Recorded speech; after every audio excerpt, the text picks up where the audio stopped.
he started the town of Cody, he and some investors. And one thing that people notice when they come to Cody is that our streets are very wide.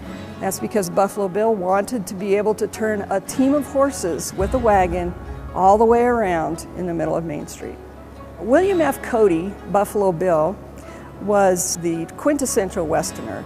He loved the West. He, as a young man, came west to be a scout with the 5th Cavalry. He was a scout for the railroad, hunting buffalo to feed the people that were building the railroad. That's how he got his name. There are some that say he was a Pony Express rider. He became famous for the shooting of the buffalo, and he always wore buckskin everywhere he went. So he was quite the figure and attracted a lot of attention. So much so that a man by the name of Ned Buttline asked him to star in a play that he was doing, and that's how Buffalo Bill got started on stage. That only lasted for a few years, called the Buffalo Bill Combination, and he decided to bring the West to the world. And he started his Wild West show. It ran for 30 years. It consisted of anywhere from 300 to 500 people. He employed Indians, he employed women, Russians, Germans. Everyone got paid the same, they were treated the same. When the camp was set up, it covered 20 acres.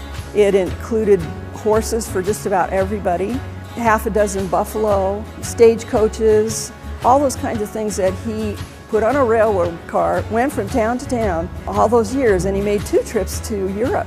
And we actually take that on today because we want to take the West to the world as well. We kind of follow in his footsteps. The Buffalo Bill Center of the West history actually began in 1917. At that time, the people of Cody band together following the death of Buffalo Bill to form the Buffalo Bill Memorial Association. He had quite a presence here in Cody. He was Cody's favorite son. And when he passed away, the group wanted to do something to memorialize him. And one of the things they were going to do is open a museum. So they opened the Buffalo Bill Museum in 1927. In 1959, the Whitney family from New York City liked it so much out here that they offered some money to build the Whitney Gallery of Western Art. Every 10 years, I would say, every decade, we've added another museum. So right now, we have 5 museums on the site, and they're all telling a different aspect of the American West. The Whitney Gallery of Western Art, the Buffalo Bill Museum, the Plains Indian Museum, the Cody Firearms Museum, and the Draper Natural History Museum. We have wonderful collections inside the building, but outside the building we have wonderful mammoth sculptures. We have sculptures of Indian chiefs. We have sculptures of animals of the Yellowstone region. We have a red-tailed hawk, golden eagle, turkey vulture, and peregrine falcon. And those birds are on display for an hour each day this time of year. We're in the fall here.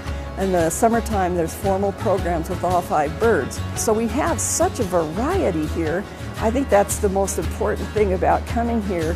Without exception, people who walk into the front door have never been here before, their impression is wow, because they had no idea that a town this size could have a museum of this caliber, and it's all about the West. You're going to get the total view of the Western story yesterday and today here at the center of the West.